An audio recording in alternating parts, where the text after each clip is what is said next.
Welcome to Little Brick and welcome to River Valley Sound. I'm Jenny from Little Brick and we are thrilled to have you. At Little Brick we are about a few things, and one of the things that we are really about is Edmonton culture and creating opportunities for art and music. And as an example, the room that you're in right now, Fireside Room, has a rotating display of art. And there are price tags on this art, so our hope is that people will come and see the beautiful art and experience it and potentially purchase it and take it home for themselves. It's one of the things that kind of happens in the background of the cafe. People don't always notice that it's happening. Just all of a sudden there's new art, but it's an example of, we could have just gone to Home Sense and bought some things and been done with it, but it's an opportunity, having these walls, to provide an opportunity for local Edmonton artists to display their work. And even though this is a little room in a really old house, it also provides an opportunity for music, and so we really are thankful that you have taken the opportunity to come and be with us tonight and listen to some local live music. We think it's a really important part of life. We think it's an important part of the River Valley, and we think it's a really important part of Edmonton. So thank you for joining with us on that journey. We also, one of the other things that we're about is collaboration, and we really appreciate working with other people who are doing good work in the city, and Prairie Song Alliance is some of those people that are doing great work, and so we really appreciate the opportunity to partner with them and to build on their relationships with musicians. So I will pass it off to Paul, and he will introduce the musician for tonight, but thanks for being here.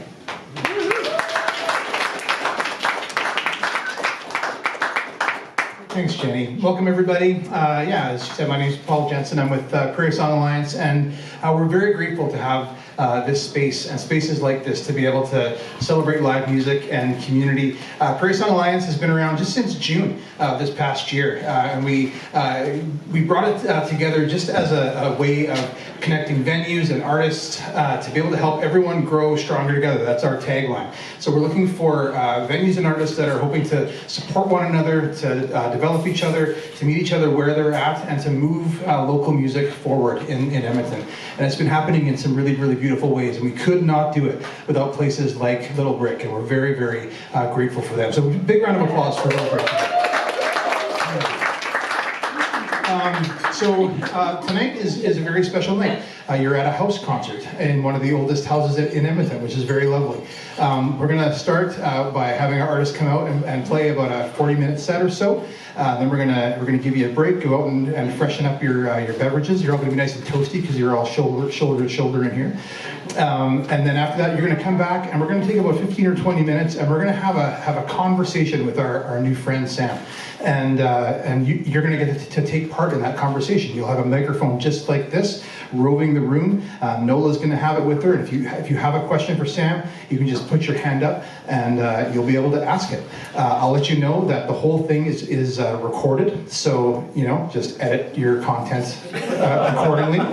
And then we'll move on with a short set to end the night off. So our goal is as responsible adults, get you home a little after 9. So we're very glad that you're here. So Sam is a friend, and he's been in Edmonton. It's really only a couple of years, but it feels like forever. I remember meeting Sam Steffen at an open mic, at your open mic, Rhea, at the Sunday Song Stage at Rooster Kitchen. And I remember him walking onto the stage and thinking, who is this guy? And he just captured all of our hearts and has completely woven himself into this community in Edmonton. And his songwriting is unlike anything that I've ever heard. It's storytelling, it's ballads, but it's incredibly accessible. I often tell Sam that when he's singing, it's like if I close my eyes, I'm watching the movie in my mind as he's performing his music, and it's such a beautiful thing to be able to experience. This past summer, he was the winner of the Edmonton Folk Music Festival Emerging Artist of the Year Award, which is a massive honor, but very well deserved for him. And so we're very, very excited indeed to have Sam Steffen with us tonight. So welcome, Sam.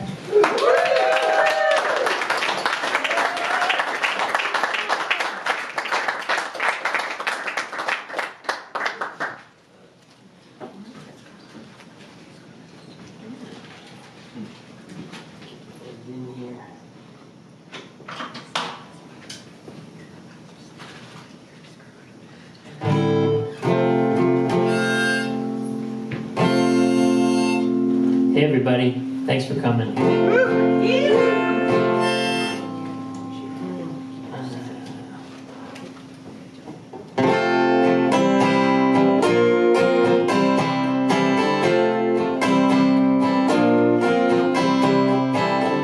Daddy sent a card at Christmas saying sorry he couldn't make it home. Mama had to borrow money from a neighbor just to make us a supper from the butcher's bone. And that year we didn't get no stockings, but the schools got closed on account of snow. I remember Mama sitting us down in the kitchen explaining that presents ain't always store-bought things, you know.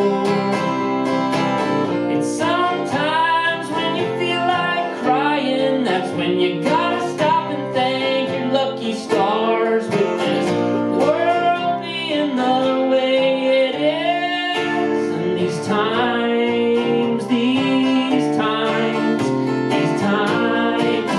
what they are.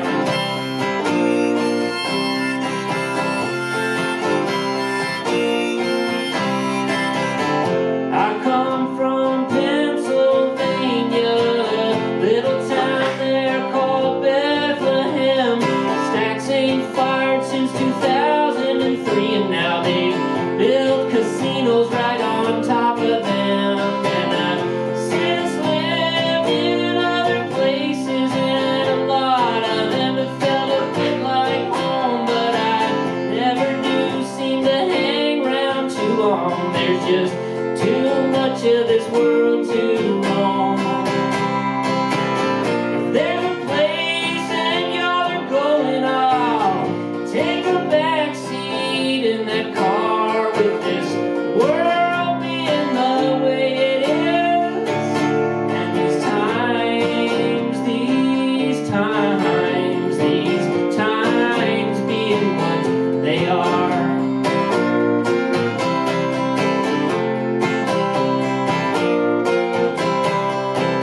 Well, I went down to the factory to see about getting myself one of them jobs. The foreman said not only are they not hiring, but they're about to lay a whole bunch of people off. So I turned tail and I started walking. Halfway home I stopped into a place to wet my feet. The bartender told me that I looked just like someone who's just come in off a who knows how many years long losing streak.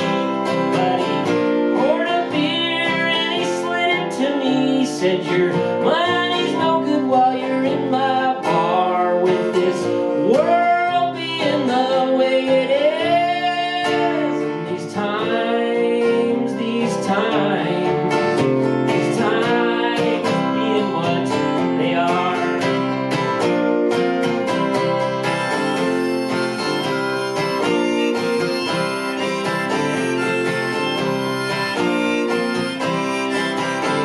TV says there's been another mass shooting, and the politicians, they got nothing to say. They all act like they can't do anything about it, but they keep taking contributions from the NRA. And the worse it gets, the more I'm certain that calling up your police, well, it just ain't right. If the violence of civilian life don't kill you, well, the police brutality always might. You can sit by and say they ain't your problem, but one of these days you're gonna be forced to spar. With this world being the way that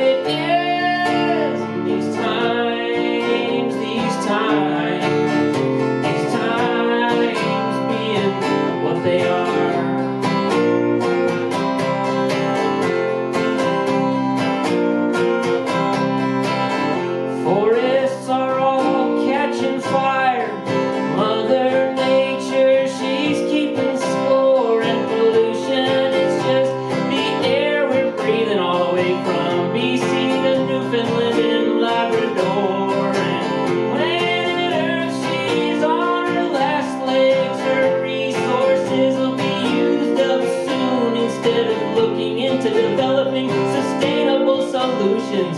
Scientists are trying to figure out how to colonize the moon. But I suppose I should be singing, ain't it a wonder we even got this far with this world being the way it is. And these times, these times, these times, these times, these times being what they are.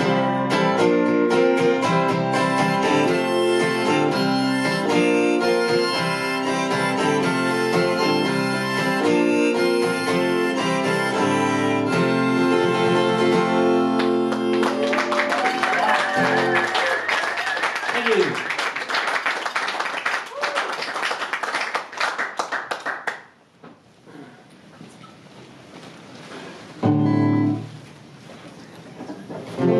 Well, I always struggle with picking a set list because I have a lot of songs and I never know which ones to play. So I thought I'd pick some that have stories that go with them.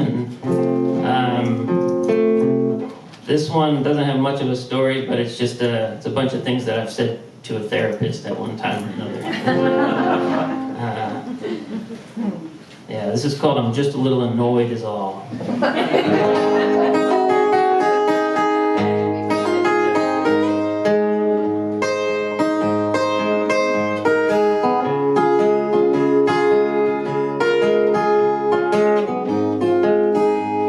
I figure if I'm going to talk to Paul, I might as well have him psychoanalyze me while he's at it.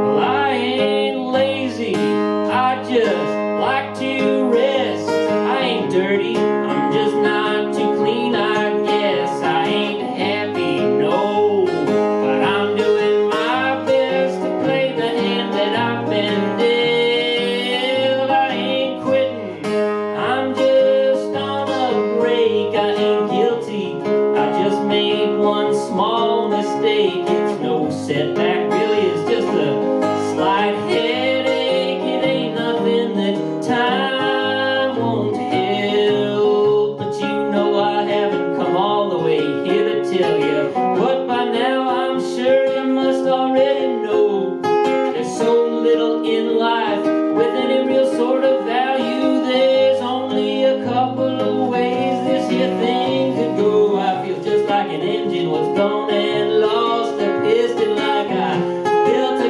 kingdom just to watch it fall. I mean, you can't resist from inside the system, and I'm just a little annoyed is all.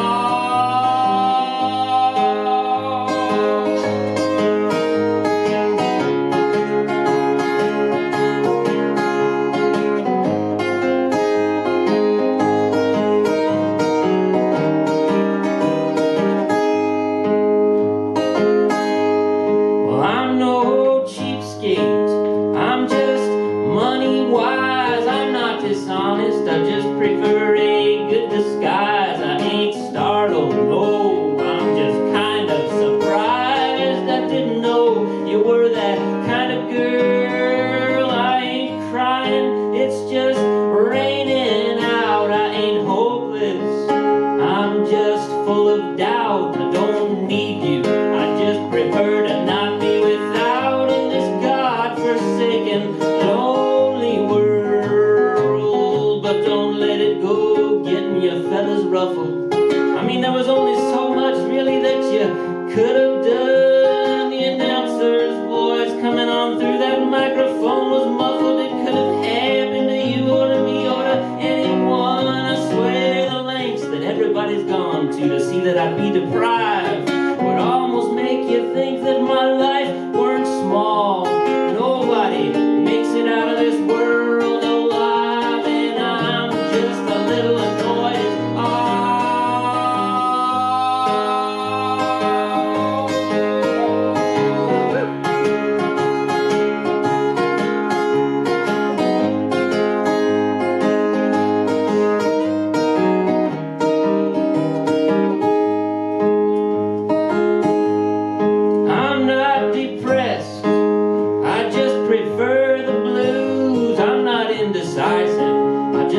have to choose, I ain't complaining. I'm just looking to improve this antiquated old machine. I ain't weak, I'm just not that strong. We're not incompatible, baby, we just don't get along. It ain't alright, don't get me wrong. I ain't saying that it's peachy keen. I wish someone would give me some instruction on whatever it is that I'm supposed to do. I can't seem to make any logical deduction. I can't have my cake and eat it too. I feel like a powder keg what's about to burst. I mean soon you'll be scraping me off of the wall. I'm surrounded by water and I'm dying of thirst, and I'm just a little annoyed as all.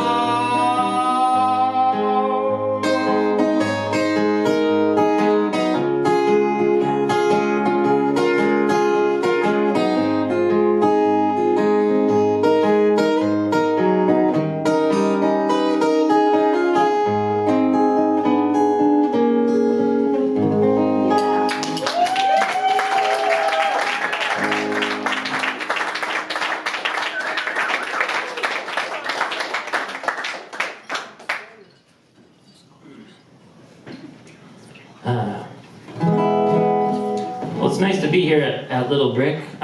This is my second time here, not performing, but I came last month to see the other performers. And it's a cozy little space, huh? Here's a song about how I got this here guitar.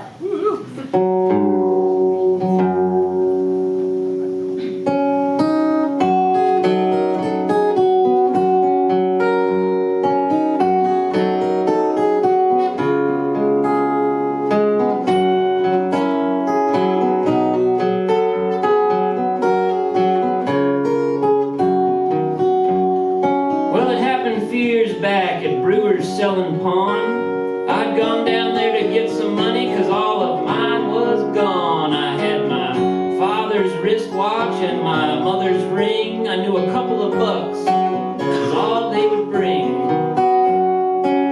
But when I got there, there was this fella chewing on Brewer's ear, holding up this guitar, this one right here. He was saying this ain't no ordinary guitar box. It's a song machine, it plays and talks. Well, Brewer told that fella to go take a walk. Whoever heard of a guitar could talk. He said, I know it sounds crazy, man, but it's the truth. He said, well, show me then, where's your proof? Well, then that fella turned and he looked all around the store. Said, anybody in here never played a guitar before? Well, I looked around to see if anybody else would step up.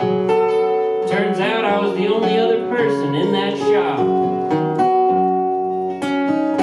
So the fella asked me my name. I told him my name's Sam. He said, you sure you never played a guitar before? I tell him I am. He handed me that guitar and sure enough it started to say all kinds of stuff.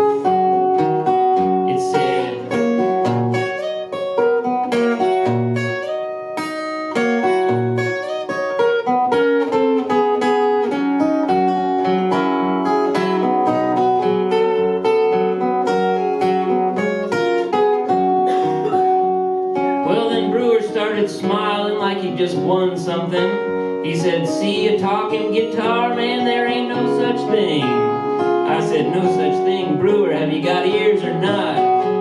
This guitar here, it just said an awful lot. So Brewer said, well, tell me then, what did it say? All I heard was notes coming out when you started to play. I said, Brewer, you better clean the wax out of your head. Listen up. And then that guitar said,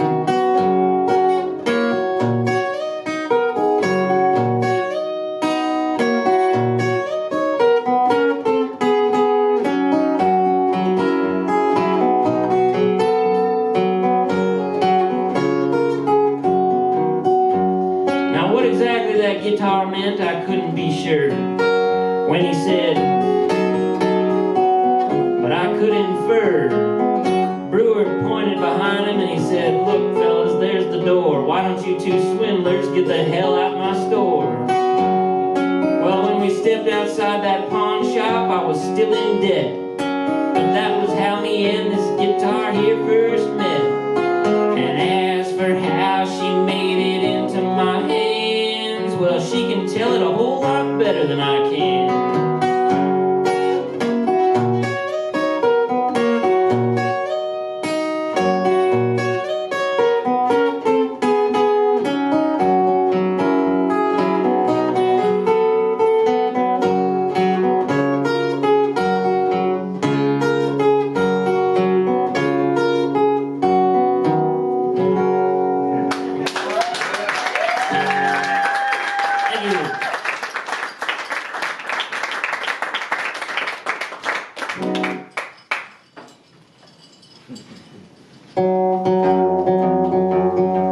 I like to say that some of these songs are true and some of them are more true.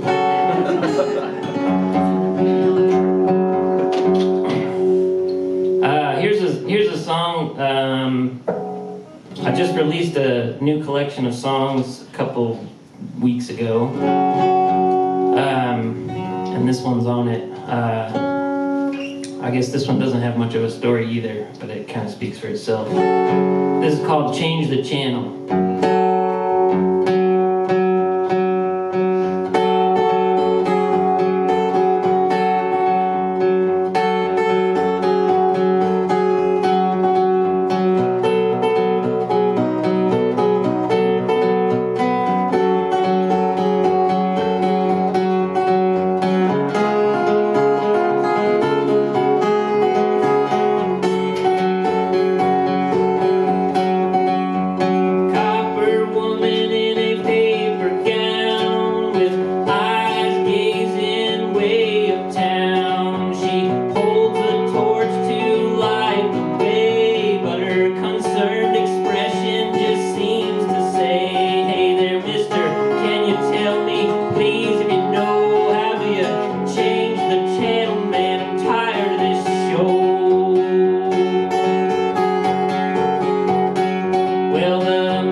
songs with words, and I've been criticized as a songwriter for having too many words in my songs. So I don't know.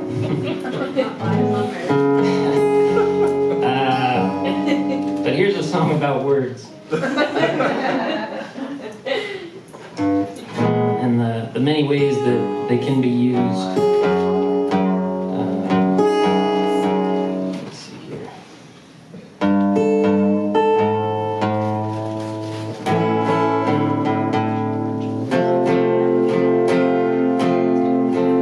This is called Sticks and Stones.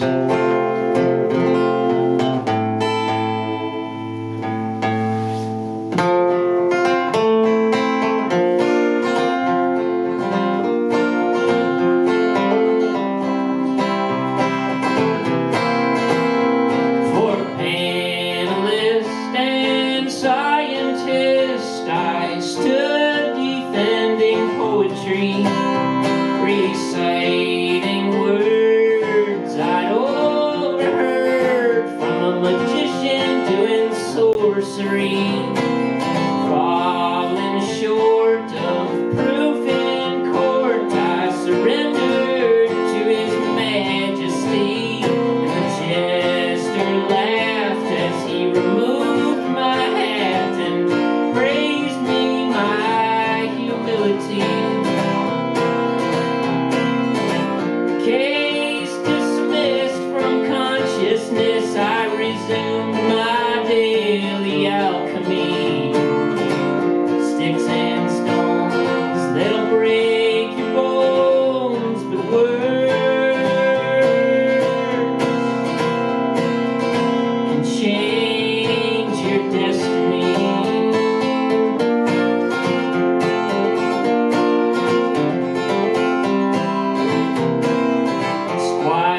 Page, as battles raged, was charged with this delivery to spread the news that his side would lose without help supplied immediately. On his master's horse he wound a course far beyond his country's boundary, and story goes that he took to prose. Now he writes tales for posterity. What became of the page, his name to this day remains a mystery. Sticks and stones, they'll break your bones, but words can alter history.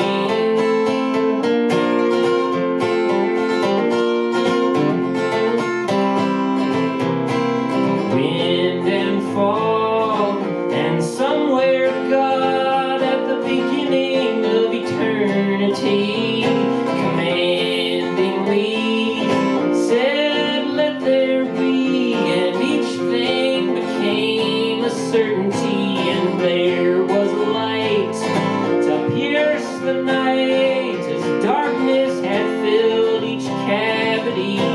An unseen jaw dispensing law for motion and for gravity. Life commenced impermanence while death dealt with the converse. Sticks and stones, they'll break your bones, but words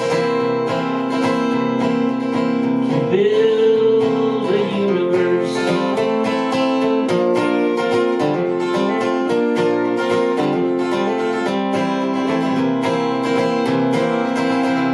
When asked to play, I said alright, okay, though in preparing I was meticulous, and before I'd sung, the bells had rung, and I'd be announced ridiculous. And for my prize I got ostracized and was made to sign a covenant. But once I didn't feel so bad to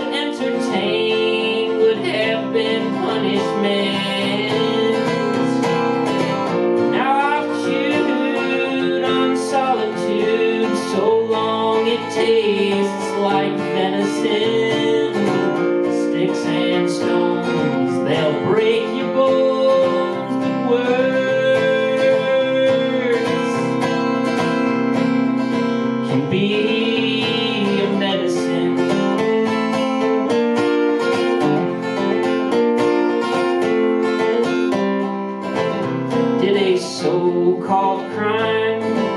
Paid my time, though the offense it was considered minimal. I got released, I thought I'm free at least, but folks still took me for a criminal. I tried and tried my past to hide, thought I'd escape from it eventually, but people talked and the way was blocked, and now I'm back at the penitentiary. My lesson learned, my freedom earned, I'll tell you what now, society, sticks and stones, they'll break your bones, but words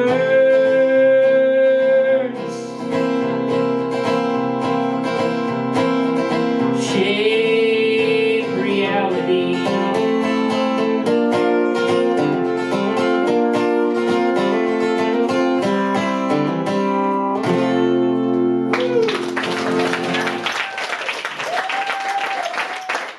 Thanks.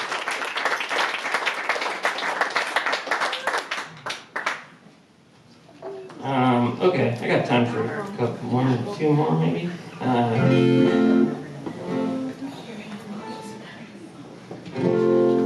Here's another story song. A story song. I really like Guy Clark, and Guy Clark has a song called "Out in the Parking Lot." You know that one? It's one of his lesser played tracks, but he's just describing all the stuff that's happening out in this parking lot of this bar.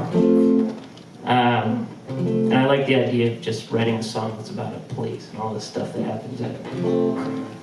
So I did that with a different place. Let's try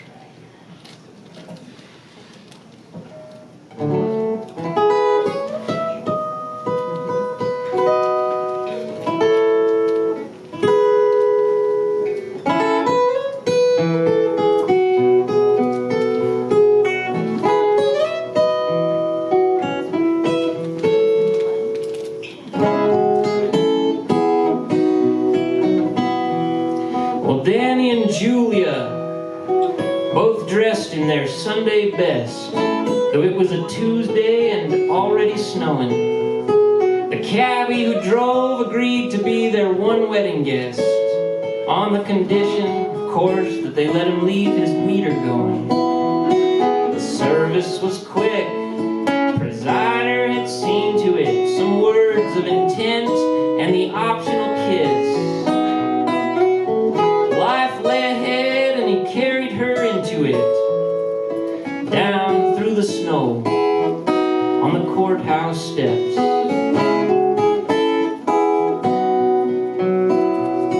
On the courthouse steps, where agreements are sanctified, promises notarized, futures foretold, punishments doled out, arguments justified, slow gears rotated, and fast ones pulled.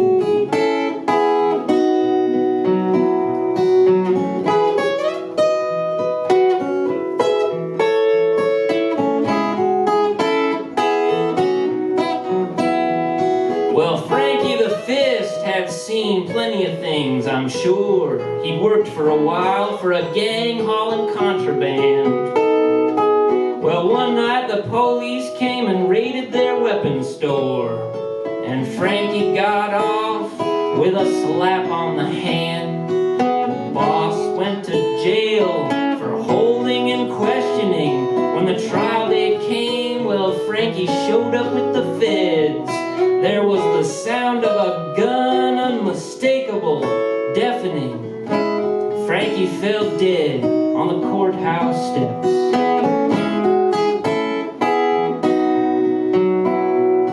On the courthouse steps, where what goes around comes around, where you're made to speak up while you're fighting to breathe, where a man can be beaten and kicked when he's falling down, but Lady Luck's always got one more card up her sleeve.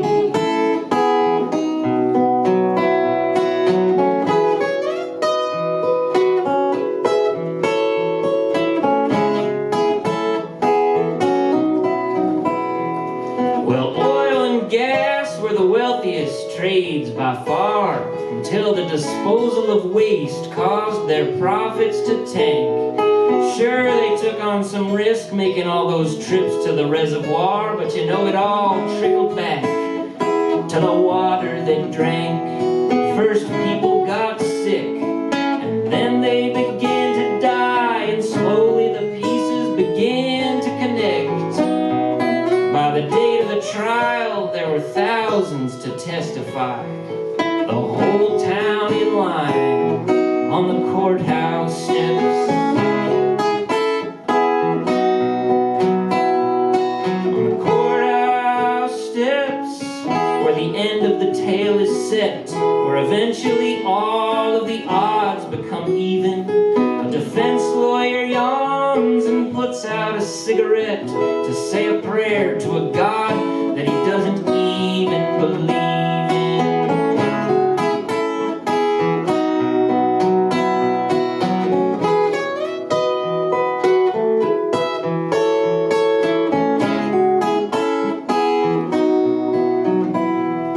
Well, John Fauntleroy had been arrested for battery. He'd been charged years before with killing his own wife.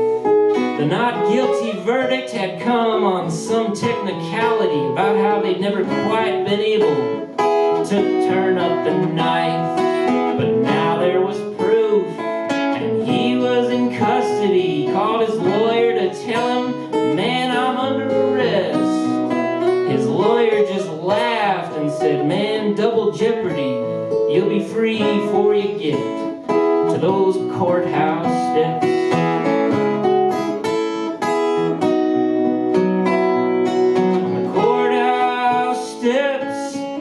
Fortunes are overturned, where right and wrong change with the roll of the dice, where the innocent can be tied to the stake and burned, but you can't charge the guilty for the same crime twice.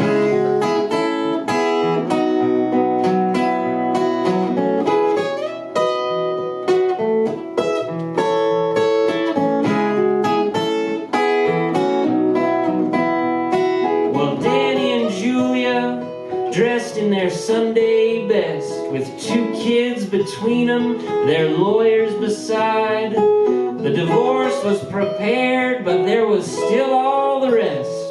The house, the cars, custody to decide. The whole thing cost more than either one could afford to pay, but they still hadn't come to any agreement yet. And so they emerged, each going their separate way down through the snow on the courthouse steps.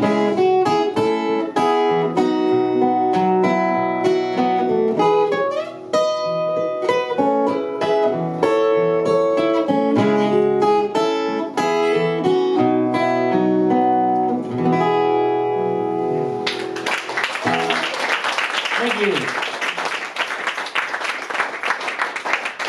So maybe I'll do one more and then we'll take a break. Does that sound good? Okay. Yeah, thanks. And I love to talk to people, so come see me. Let's see.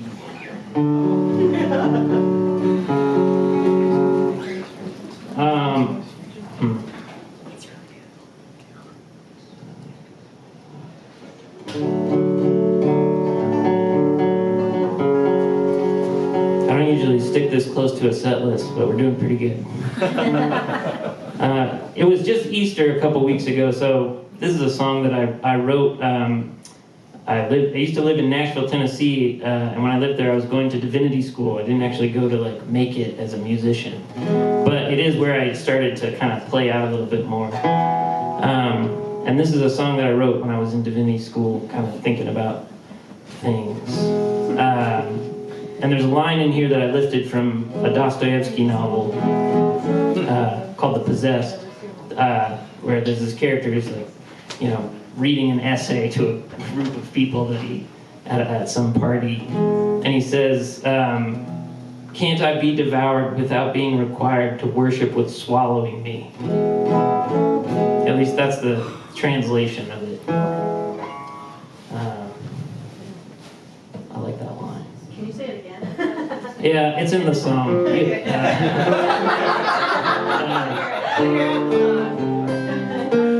It'll land better with the... Yeah. This is called Only Human.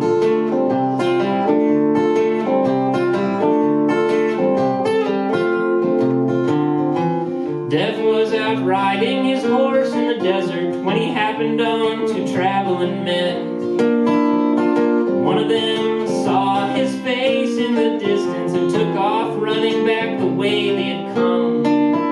When Death made his way within range of the other, he tipped his hat and said, "Man, you know it's all right." Said, "Look, I'm only surprised to find him all the way out here when we've an appointment in town tonight."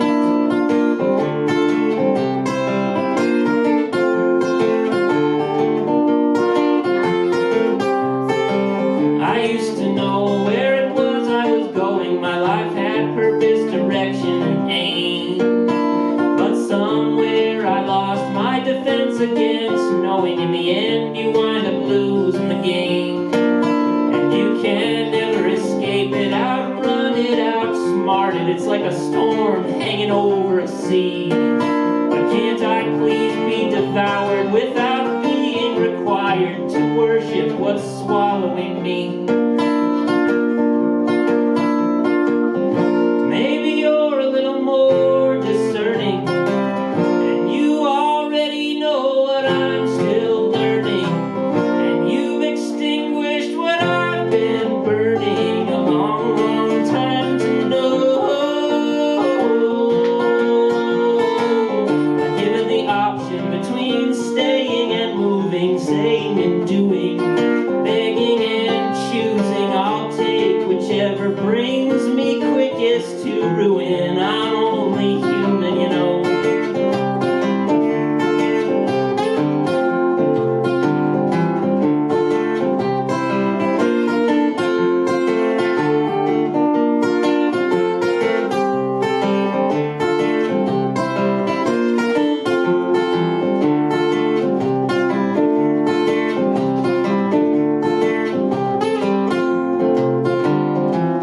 So here we are on the eve of adventure, the brink of destruction, the moment of goodbye, and nothing is happening but a faucet is leaking and darkness is filling the sky. And you wanna know if tomorrow I'll still be here right where you leave me, here in your door like this. And I wanna know if this isn't your clever way of telling me that my chance has been missed.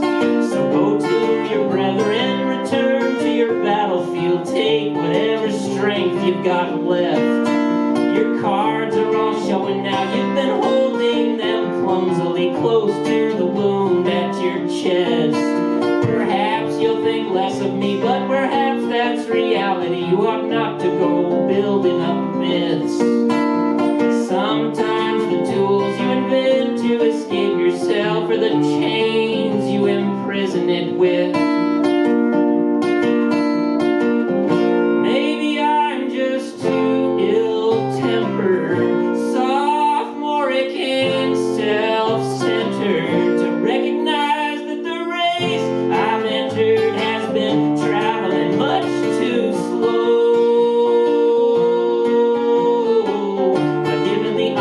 Between flying and falling, crying and bawling, lying and sprawling, I'll take whichever proves itself as my calling. I'm only human, you know.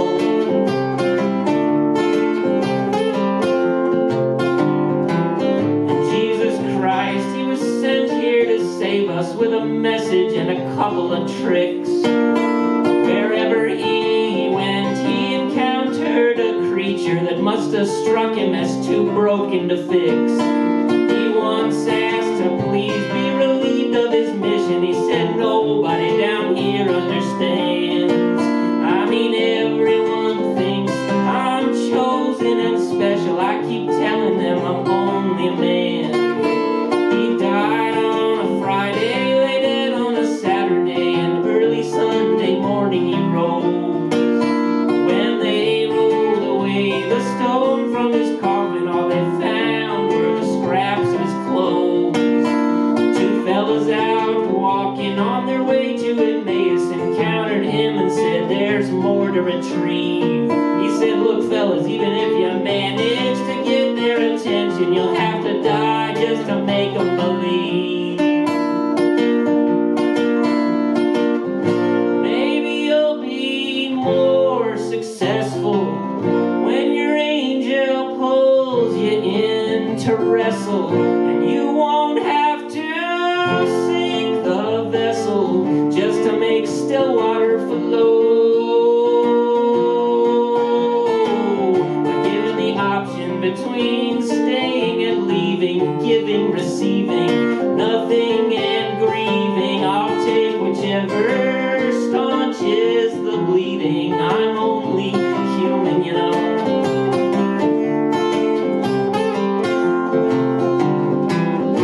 Maybe you're just a hair more saintly, or maybe you just don't hear so faintly, but we're all kind of rotten, ain't we? And we reap the seeds we sow. But given the option between standing and kneeling, buying and stealing, hurting and healing, I'll take whichever keeps me under the ceiling. I'm only human, you know.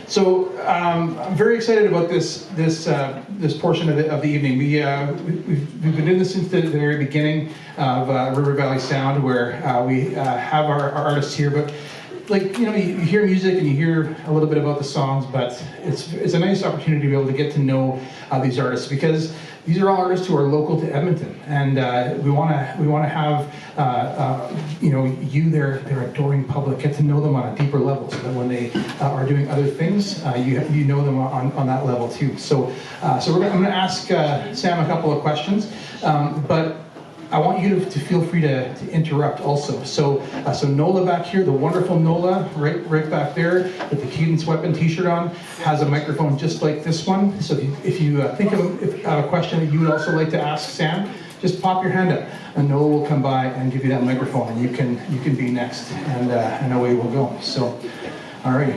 So thanks for being here, Sam. Hey, thanks for having me. Yeah, this is sure. Lovely. It's been a lot of fun.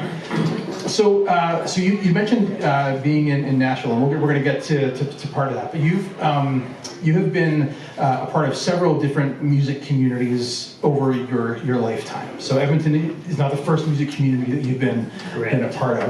And you can give us the exhaustive list. Yeah. But that's unique, right? A lot of musicians who are part of the Edmonton music scene, this is it for them. They're kind of born and raised here a little bit. So you've got a unique perspective. So, you know, from that perspective, can you maybe tell us a little bit about, you know, how have those experiences been a little bit different from place to place that you've connected musically, and what have you kind of learned along the way, and how does that help you kind of evolve? Yeah. Well, yeah. I grew up in Bethlehem, Pennsylvania, which is in the United States, and I actually, when I first started playing music, there was an open mic there at a little folk club called Godfrey Daniels. Oh, yeah. You been there? Maybe, yeah. I've never heard of it. I know it. Yeah, and it had this like reputation for being like the open mic where if you're really good, you go there, and if you're not so good, you kind of like shy away. But I started going, and I was, you know, when I had only written one song, and I was like pretty bad, and I was nervous, And I remember the first time I got up on stage to play, I couldn't even sing. I was like so scared. And I still feel that way sometimes, but somehow you do it enough times. But that was kind of where I was like, oh, open mics, they're a thing. And then I moved around a lot, mainly for educational pursuits that I was in. So I went to, my undergrad was up in New York at a little school called Bard College, and then I went to grad school down in Nashville where I got a master's in theological studies. So I have a creative writing degree and a master's in theology, and neither one of them have really come in handy in terms of getting a job. But yeah, being in those cities, and then after Nashville, I moved back to Bethlehem, and then that's where I met my now wife, who's in the back there. And then we moved to Philadelphia. Hold on, who's in the back there carrying your child? Oh yeah. Who's great with child. Yeah. She'd be great even if she wasn't with Shelf. Yeah. She would still be great. So I've lived in these different cities, and I've sort of entered into mainly the open mic scenes. I wouldn't say I'm like an authority on the, how to make it in the music biz in any place, but there is definitely some differences. Oh, and then we also lived in Boise, Idaho before we moved up here. So I was also in the music scene there. And I would say like, Edmonton, so of all those places, Edmonton's music scene has definitely felt like the warmest, the most welcome. I don't know how or why that is a thing, but it might also just be like the States is kind of, well, I should be careful what I say here. You're among friends. Yeah, it's just a warmth here that I've really found super welcoming, and I don't like the character of the open mic scenes in those places is a little more like I often felt like, oh, everybody's kind of shouldering, and in Nashville especially, there were some open mics there where there was a place called the Bluebird that everybody would try to go to, and it was notorious for just having a line all the way down the street every night there was an open mic, and you would wait in line for 4 hours, and then you get to the door and they'd be like, okay, we're not taking any more.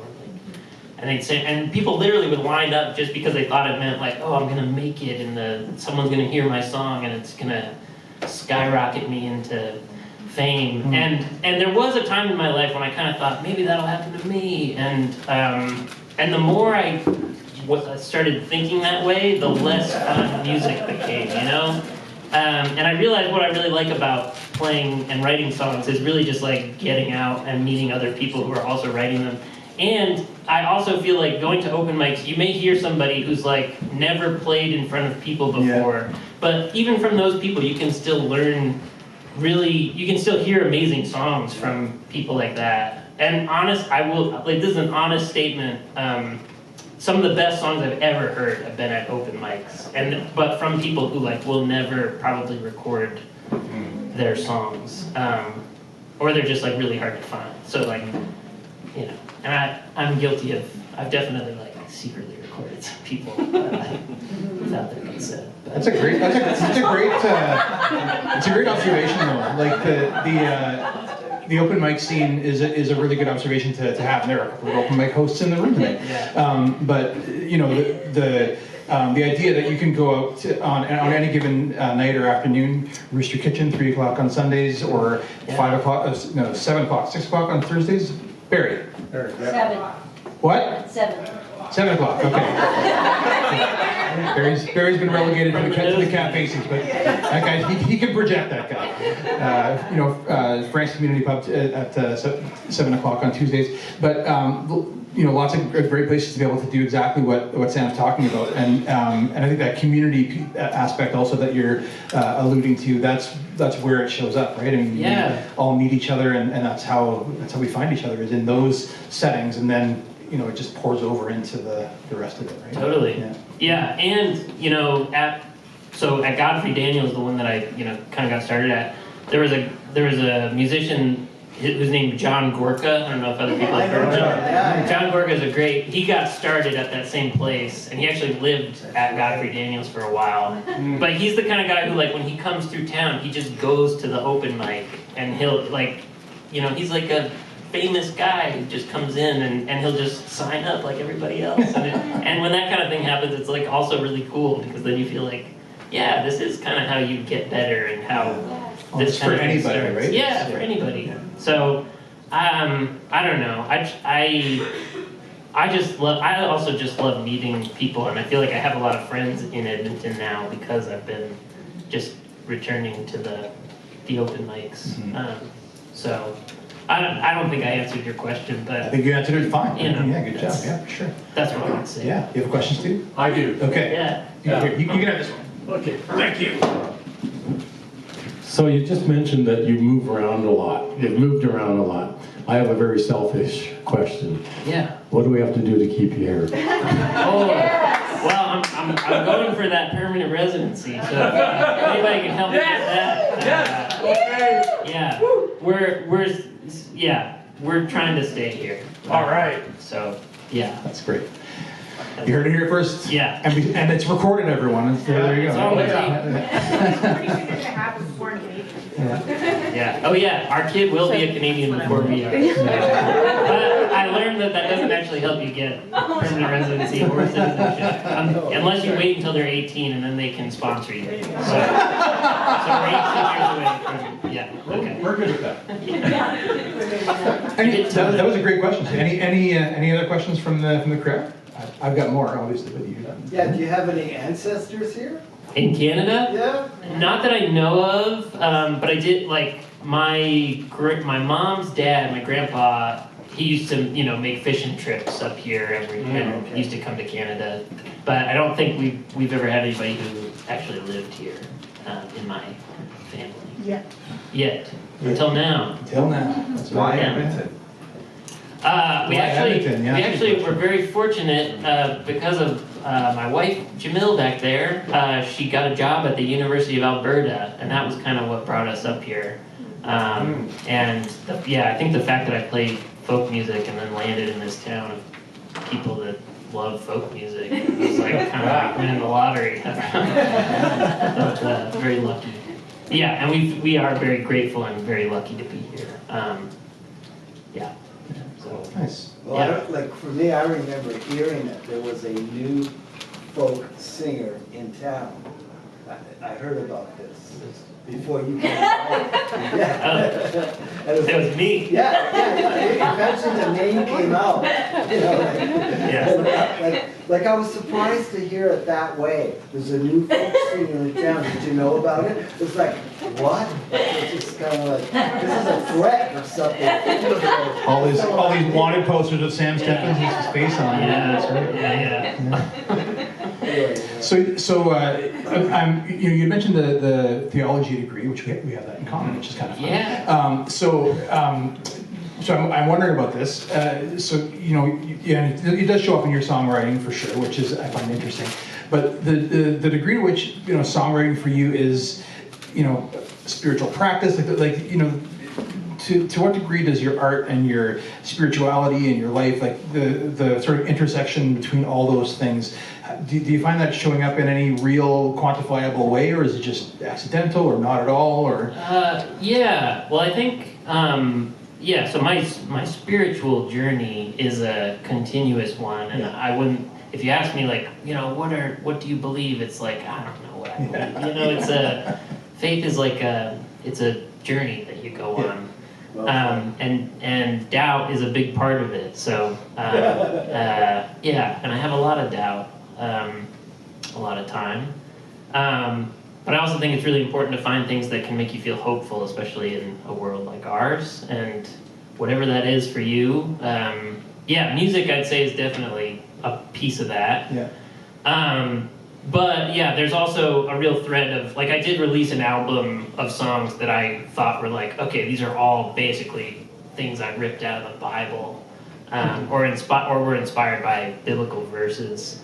And I think that happened when I was in divinity school, because I was in Nashville and I was sitting in class, reading the Bible and hearing really great professors kind of talking about the Bible as just read it as text and kind of what can you pull from the text of it, regardless of what you believe about where it originated or what it means, and just really looking at how the Hebrew storytellers constructed stories to create so much room for interpretation. It's actually a really difficult thing to do, but there's and it's the reason it's, I think, still around today. So many of those stories have lasted, is because they're just there's an openness to the way that they.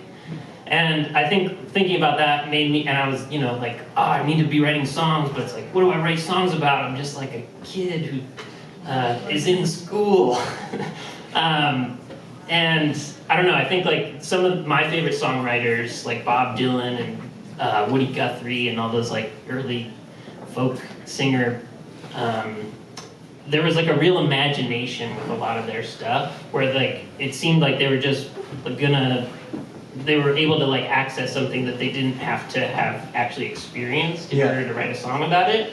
And I think there is a sense when you're trying to start writing songs that I can only write about what I know, otherwise it's disingenuous. And I think there's a lot of room to bring your imagination into it. And I actually think people connect with that more sometimes, because it's just broader. So I have a lot of songs that are just trying to retell stories that I already know, but when you do the work of making them rhyme and fitting them into a melody, you're sort of putting a stamp on that that becomes your own. Yeah, in a way. It's a retelling. It's yeah. So it's a Sam's version. Yeah, it's I mean, they say great writers just steal stuff, and I think that's true in a lot of senses. But I also think it's words are slippery things that morph and change, and sometimes when you just try to translate something into your own version of it, it creates a new thing entirely. So I encourage people to use your imagination and don't be afraid to do that.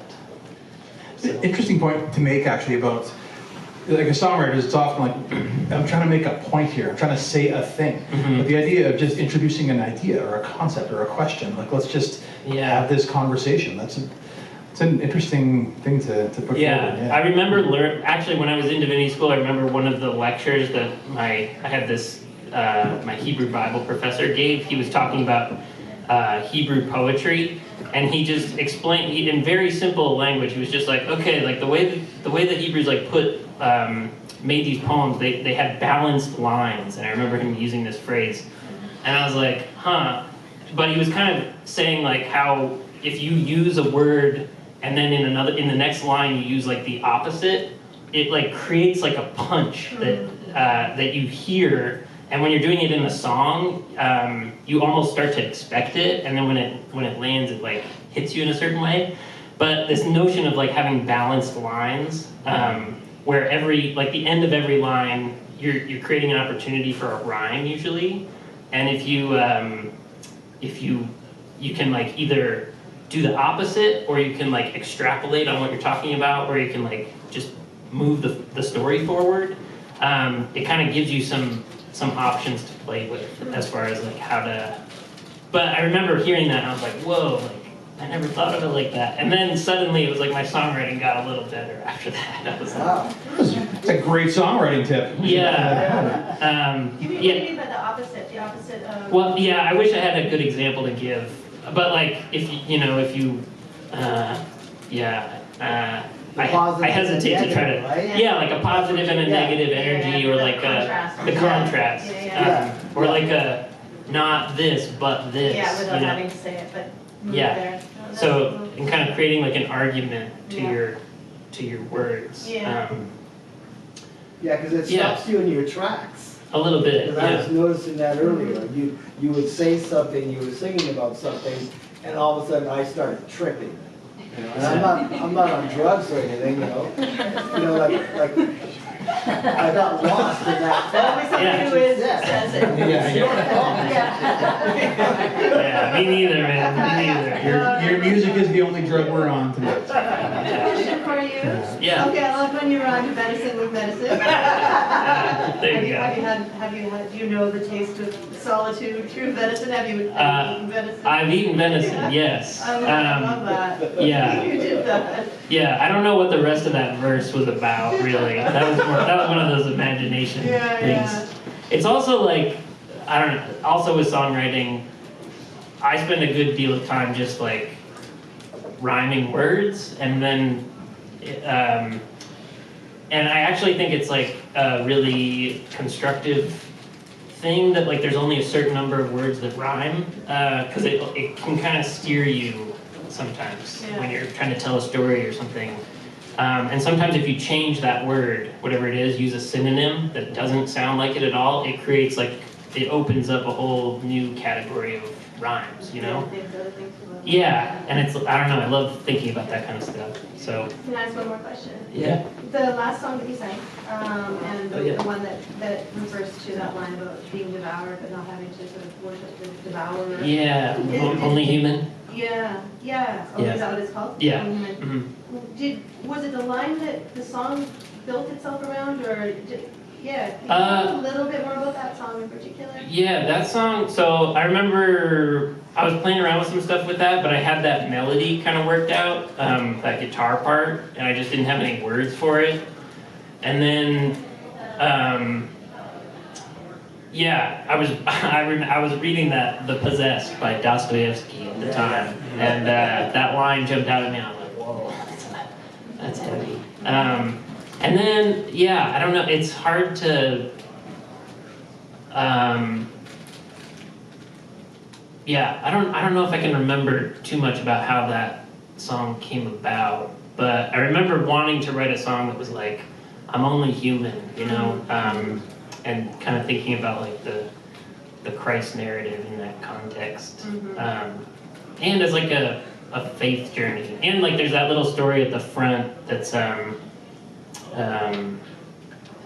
can't remember where it came from, but like the thought that like, you know, you hear that death is coming for you, so you run away, and then you bump into him in the desert, and then you run the other direction, and then death is surprised because he was supposed to meet you in the city that night. So what do you? Yeah, that's an old, I forget where it came from. I should say my mom was a minister, and I grew up going to church with her and listening to her give sermons, and she was a very good like finder of stories. Like she would often just start a sermon by getting up and just telling, like she was telling a story all of a sudden, and you were like, this isn't from the Bible, what is this? And then she would kind of like relate it back to it. And yeah, I recently spent kind of a long time kind of going through a lot of her writings that she left behind. She passed away about 2 years ago.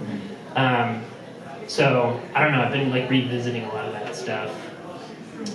But it's an older song. Like I wrote that song, I think like 10 years ago. But yeah, but sometimes you just, the other thing I'll say is like, I think songs are everywhere. I think like, if you're just talking to people, often people talk in song lyrics, you know, and if you're like trying to write songs and you just listen, sometimes people will say something that's like, that should be a song, you know? And I think that's like a real good way to kind of experience the world if you're trying to crank out songs, you know? I have a question for you. Yeah. Oh yeah. Yeah, we got go. One more from the crowd here. Yeah. Okay. So, your songwriting is one thing. I don't know if this is on. Do I need Is it on the roll? Yeah. Your songwriting is one thing, but to quote Stephen, oh, hello, there we are. Yeah. Speaking of divine, okay, here comes the voice from above. Just quote Stephen, I was kind of tripping out watching your guitar playing, and I mean, you're masterful in. I mean, the chord choices and the way that you pick, it's an art unto itself. So I'm just wondering if you could talk a little about your relationship with the guitar and how you came to this, other than, you know, just finding a guitar, but Yeah. how do you play like that? Yeah, well, I learned how to play from just trying to learn songs that I really liked. And a lot of them were kind of like finger picking. Like I listened to, when I was in high school, I was really into Cat Stevens and Simon and Garfunkel and Paul Simon and yeah, and then Bob Dylan I was getting kind of into when I was in a little bit older, and kind of trying to learn some of his songs, and then realizing that like, oh, all these people were influenced by these older people, and then kind of going back to like Reverend Gary Davis and Pink Anderson and like all these kind of older blues musicians who had these like really, like a lot of them were playing in different tunings, which is one thing, which I don't really mess around too much with different tunings, but the finger picking, just learning how to kind of do that, and then realize that if you can pick out a melody, you can kind of hear a song, and then if you can just figure out what words kind of fit on that, yeah, I don't know. So it was really just like a lot of, but I remember trying to learn Bob Dylan's "Don't Think Twice, It's All Right." You know, that's like it's an amazing finger picking song, and if you can get it, it's like you'll be a better guitar player after you learn that song. And it's true. And then once you learn those skills, you're like, oh, like I can play a different chord and do the same thing, and it's a different. And then you're starting to do the work of like playing music. You know, it's an active play kind of.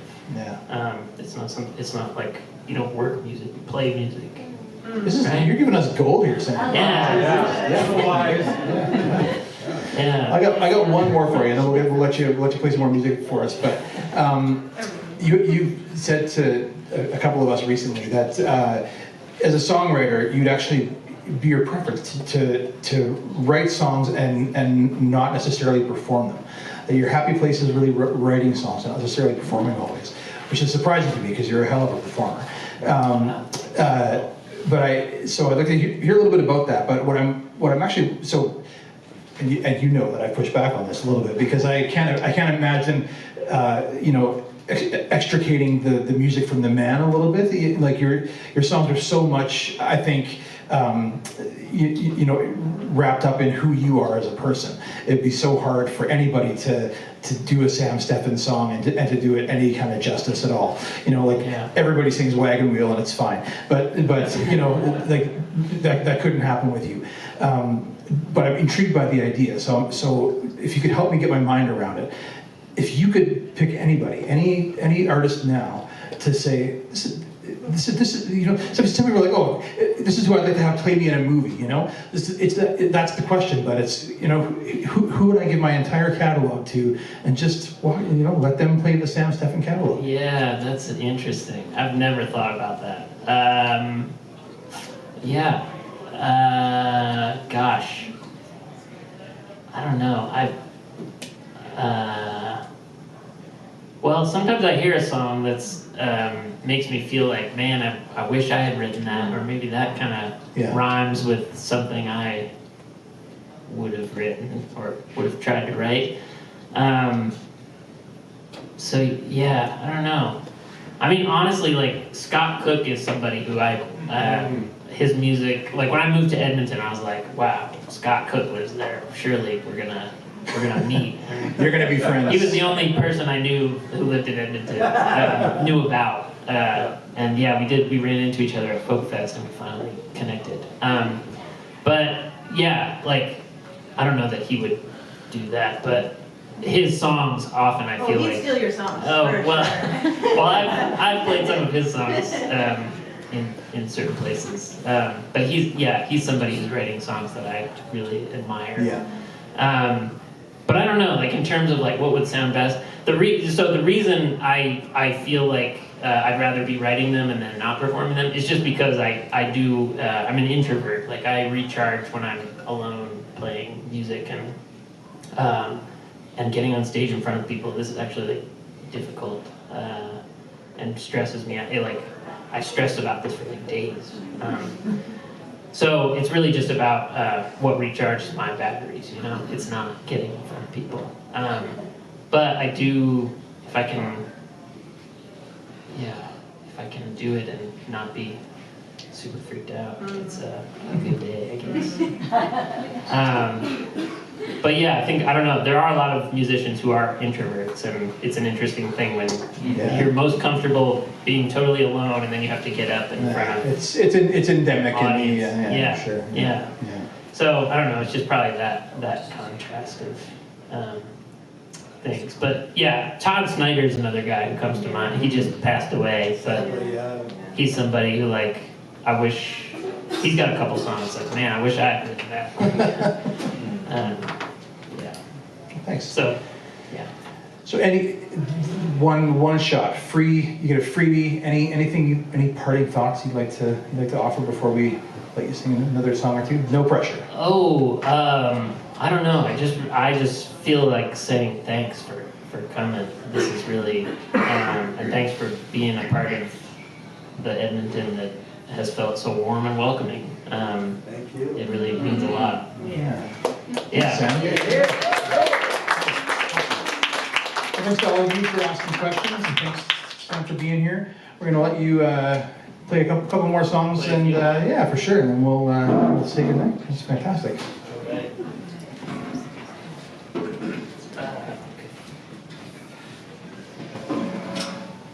Oh, and happy birthday to Paul Jensen, by the way.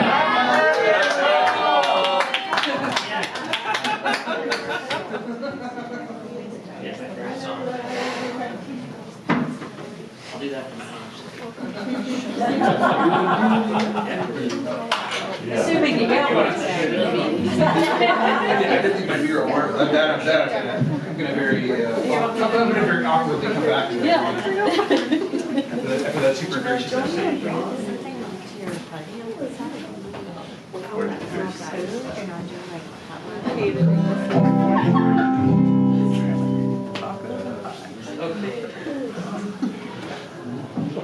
All right, well, a few more here.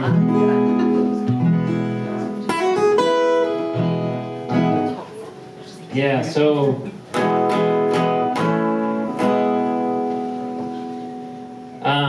so I mentioned my mom there, and my mom she passed away 2 years ago. Her birthday was actually Earth Day, April 22nd. So I've been thinking about her a lot this month. So I thought maybe I'd do this song. This is a song I wrote. My mom had breast cancer for most of my life. I was 37 when she passed away, but she was diagnosed when I was in kindergarten. So, and it was kind of like it's here, and then it's like not growing, so it's okay. But it was like my whole life we were kind of like, is it gonna get worse? And then right after Jamil and I got married in 2019, it metastasized into her brain, and then she kind of entered this like slow period of decline where she had symptoms that were very similar to like Alzheimer's, where she like started not remembering things, and it was very gradual, very like slow loss.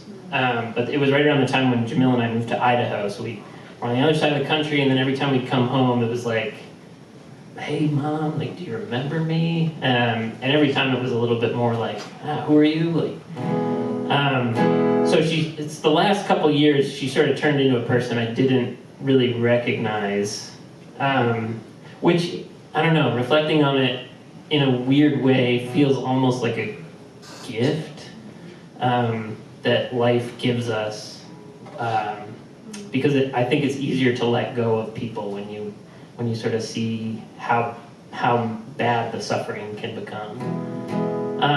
Anyway, so I wrote this song because she was dying, and I would often go see her. I felt like I had to get there to see her. I was constantly worrying about it. And then I'd get there and there just wouldn't be a whole lot to do. It was really just like, okay, she's in bed. She's been fed, so you can talk to her. You can tell her the same story 5 times. She'll say, who are you again at the end of it? And it's like, okay. But there's this clinical thing that someone shared with me that you've heard the expression, don't just sit there, do something. But when it comes to bedside manner. It's more like, it's like, don't just do something, sit there. And it's hard to do when people you love are changing. So this is called Sit There.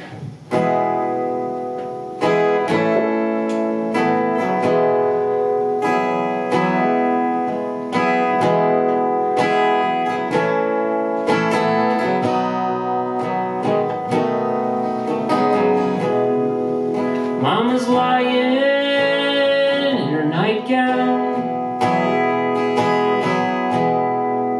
It's the middle of the day. She's been sleeping since this morning. And if you ask me, it's okay. Been winking at the window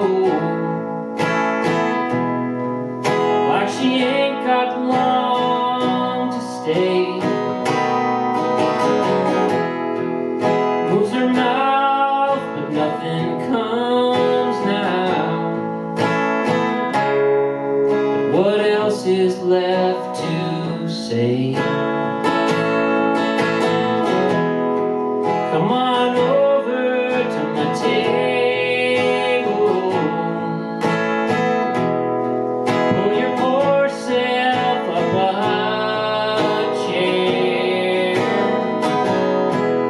And if you still need to do something, don't just do something, sit there. Don't just do something, sit there.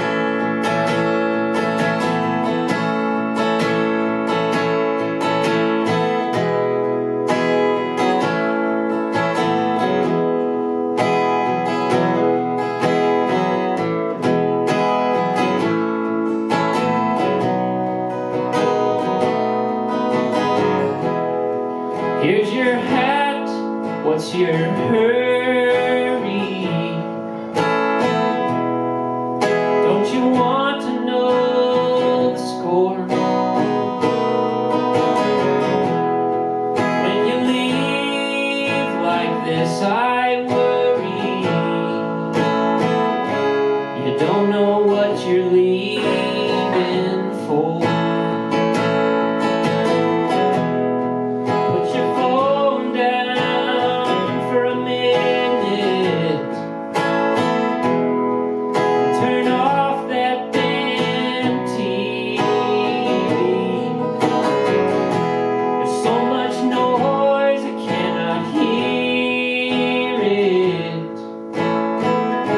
There's so much light I cannot see. Come on over to my table. Pull your poor self up a chair. And if you still need to do something, don't just do something, sit there. Don't just do something, sit there.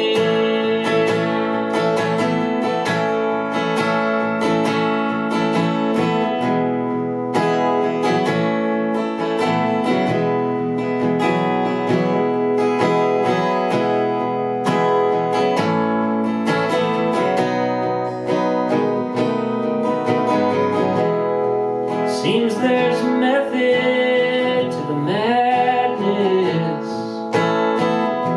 that seeks to keep us entertained, that would distract us from our sadness and keep us from our pain. They've got us right where they want us.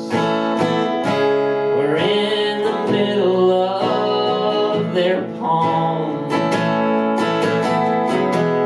Make our busyness a contest, so the revolution might be calm. We've been kindly asked to exit. Orders come down from upstairs. So if you still need to do something, don't just do something, sit there. Don't just do something, sit there. Don't just do something, sit there.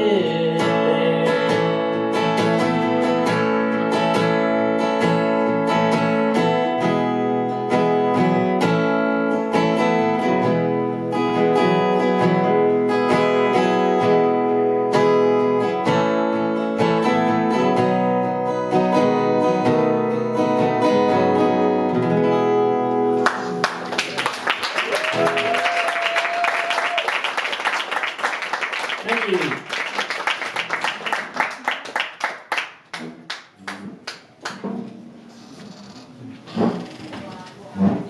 Let's see. Would y'all like to sing with me? Yes. Or would you like to shout? Well, I've had a couple people come up and say that they really like the job song, and I do have some hats out there that say, I need a job. They sold out. But what does it mean? Everyone wonders. But it's because I wrote a song called I Need a Job at a time in my life when I needed one. And it's a sing-along, kind of. If you don't know it, I'll teach it to you real quick. It goes like this.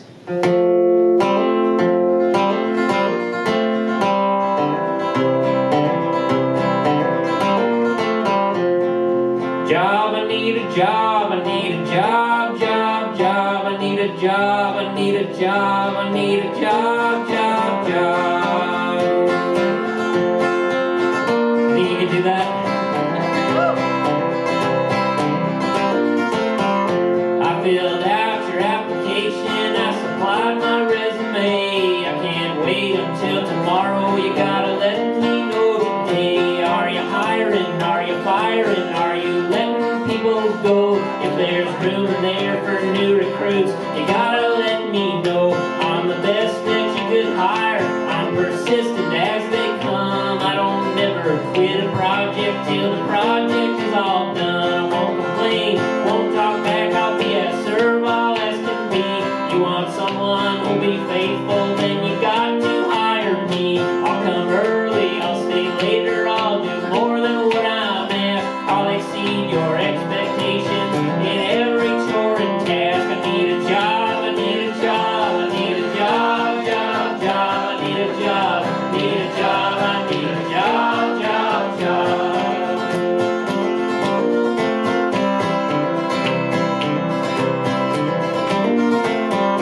What position am I looking for? What positions have you got? I'll do anything that you pay me to, reasonable or not. I'll clean basements, I'll mop toilets, I'll sweep chimneys, roof to floor. I'll bake muffins, I'll make coffee, sell insurance door to door. I'll sort clothing, deliver pizza, answer telephones all day. Hell, as long as you are paying, I'll do anything you say. I'll throw papers, give directions, I'll tear tickets to the show, ring up groceries, make inspections. I'll watch watermelons grow, collect garbage, do the dishes. I'll write tickets by the score. Hell, I'll dance around in public just to advertise your store. I need a job, I need a job, I need a job, job, job. I need a job, I need a job, I need a job, job, job.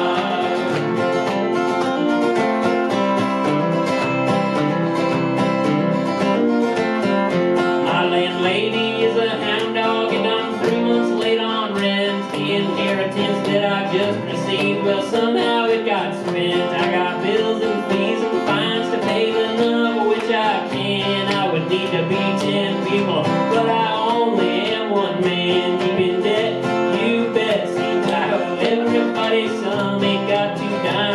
together. Hell, I haven't even got the one. Now I've asked you once politely, and I've begged you on my knees. Now I'm kissing at your bootstrings. Just give me that job, please. I need a job, I need a job, I need a job, job, job. I need a job, I need a job, I need a job, job, job. I need a job, I need a job, I need a job, job, job. I need a job, I need a job, I need a job, job, job.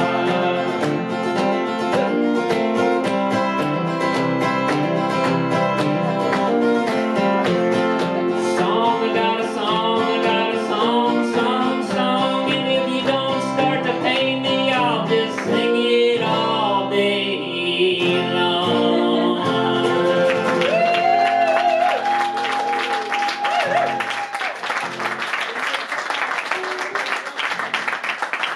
Yeah.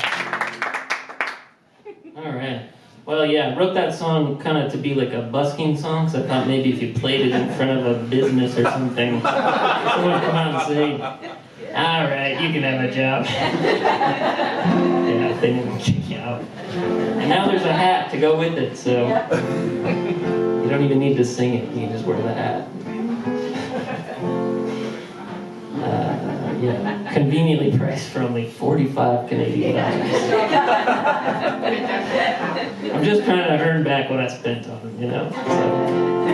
So, yeah, here, let's see. I think I got one more here.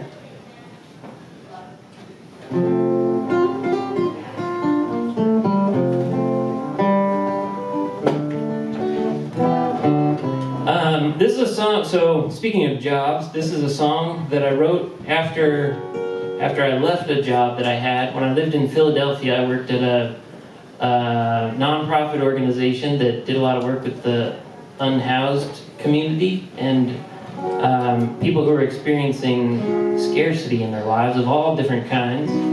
And one thing that they did that I thought was pretty cool was so it was a church building in Center City, Philadelphia, really close to the iconic building that has City Hall. Yeah, there you go. It's just down the way from there. And they basically, so they said, anybody who needs a mailing address, you know, usually you have to pay to get a P.O. box, and it's like kind of expensive.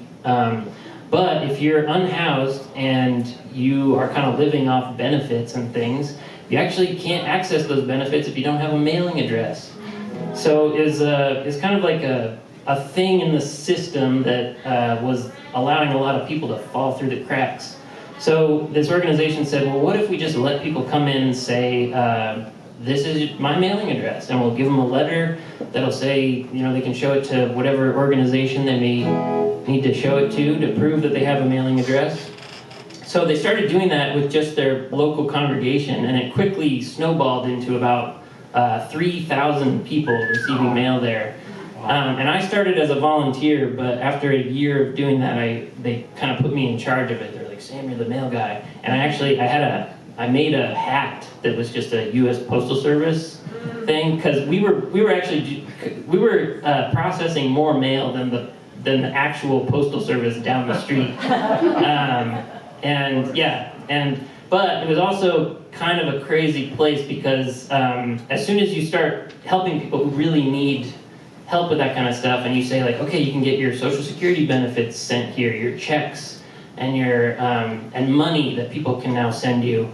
And then you have building hours where like you're only open from 8 to 4, and if somebody comes and they couldn't catch the earlier bus and they got there at 4:05 and now they're banging on the door, and then it's like and you have 3,000 people who are kind of in this similar situation. Anyway, it became it was a very stressful job, and I was I wasn't a postal worker. There were times I was often afraid for my life, people threatening me and all that kind of stuff. I mean, it was really meaningful work, and it felt like we were really doing a meaningful thing. But anyway, all that is to say that the mail was a real place for hope for so many people, and it still is, I think.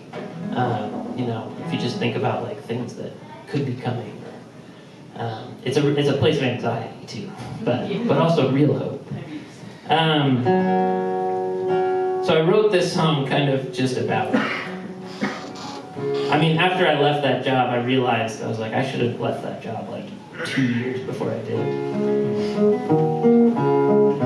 But this is called Better World. A Better World's a-Comin'. I read Woody Guthrie's biography around that time, and there's a line in it somewhere where he says, better world is a-comin', it's already in the mail.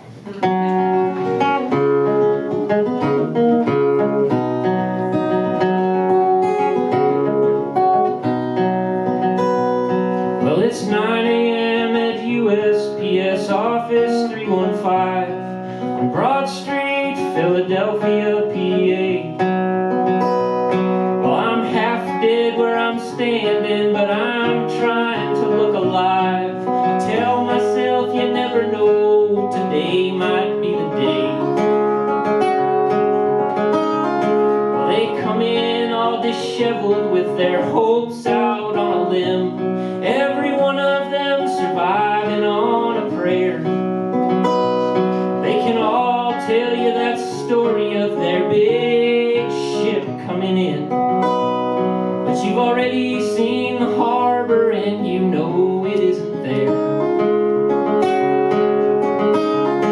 Joe Pomerantz on food stamps, he got robbed again last night while sleeping in the threshold of a shop.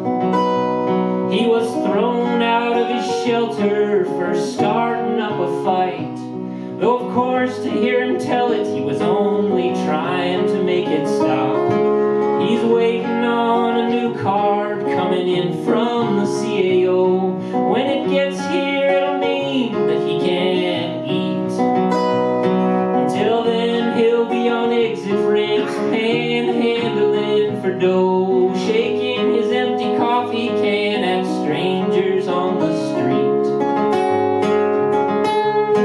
Lord knows I hate to be the bearer of bad news, but I'm afraid you're out of luck again today. I wish I could tell him something that he might could use, that your waiting ain't for nothing, that it's all been for something, that a better world's a-comin'. It's already in the mail. It's already in the mail.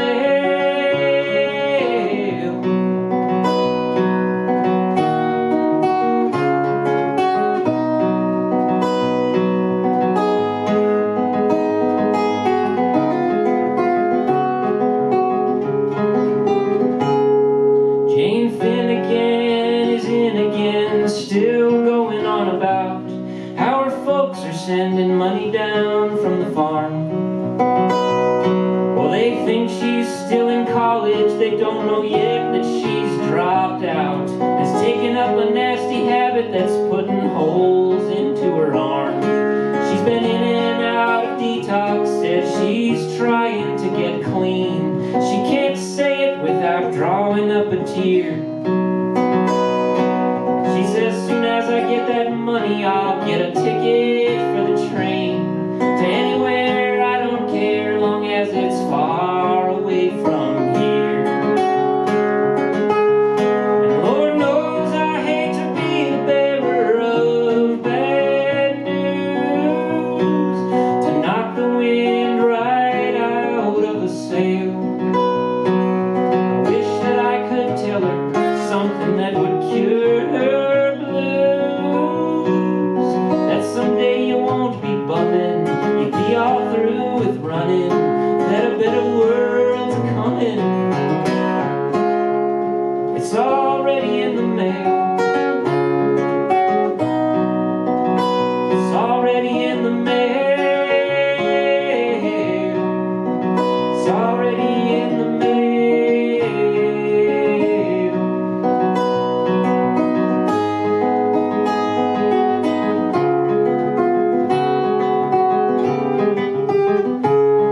John Dixon's out of prison. He walked here 10 miles all the way. He's tired and he says his feet are awful sore.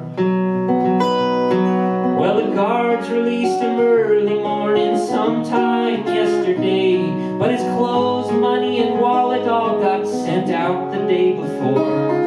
He's in need of food, employment, most of all, somewhere to stay. His P.O. thinks he's got someplace to be. 3 months ago he got word his grandmother passed away.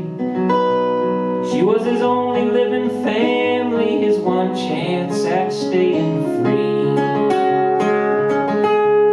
And Lord knows I hate to be the bearer of bad news, to see a man caught between a graveyard and a jail. Wish that I could tell him that you paid your dues, that he might come home to something better than a DA summons, that a better world's a-coming. It's already in the mail. It's already in the mail. It's already in the mail.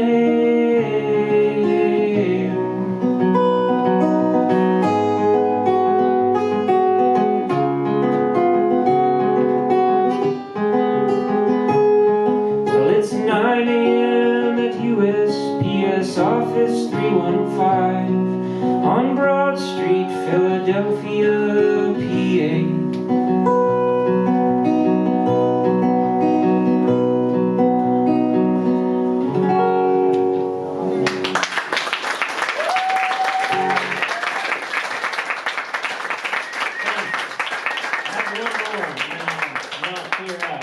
But thank you all so much for coming, and thank you to Jenny and Little Brick and Paul Jensen and Rhea March for all that you do for the community, and thank you all. You could have stayed in, it was a snowy night, you could have stayed in and you didn't. Thanks. Yeah, okay, so this is the last one. So a lot of my songs are really depressing, and I've been trying to write happier ones. So here's an attempt at that. Leave you with something happy. This is also from the new collection that I released a couple weeks ago it's called Music to My Ears. And that's what I want to leave you with.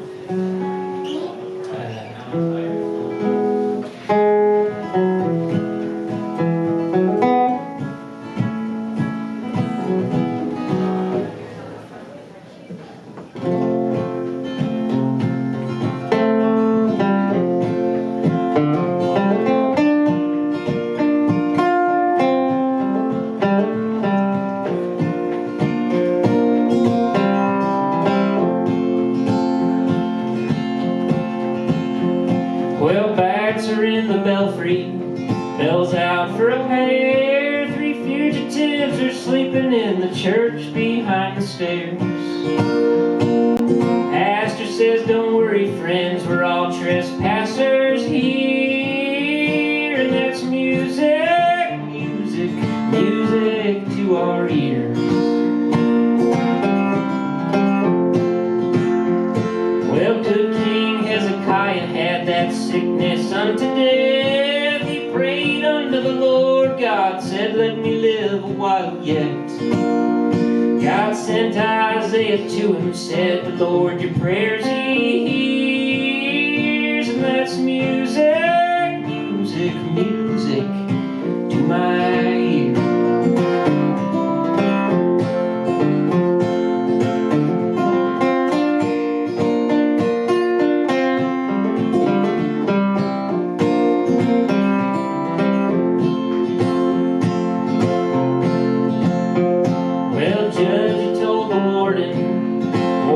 Told the guard he walked the inmate across the recreation yard. He said, you don't have to go home, but you're no longer needed here. He said, that's music, music, music to my ear. Well, 3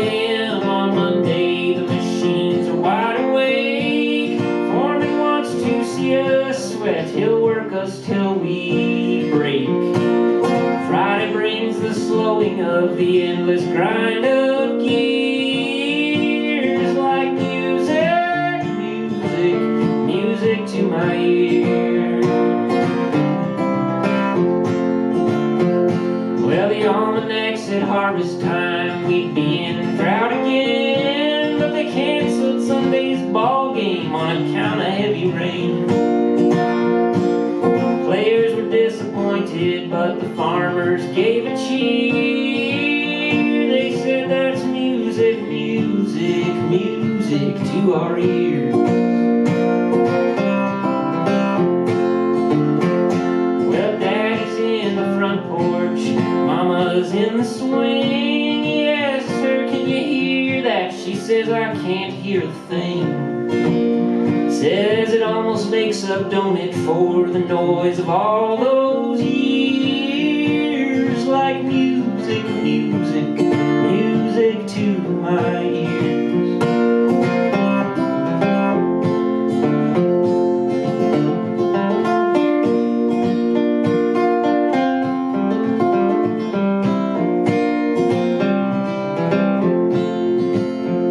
Well, I've forgotten all the names of half the places I've been through, but I'm bound to catch a freighter that'll bring me straight to you. If you listen in the evening, that far-off whistle you can hear, like music, music, music to my ears.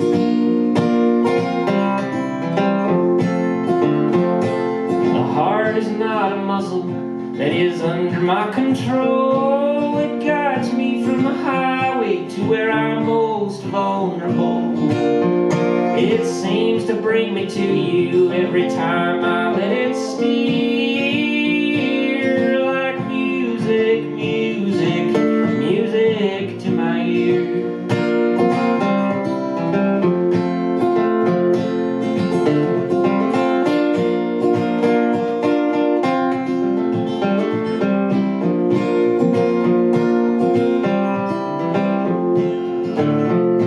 Sometimes it feels like everything is coming to a cross.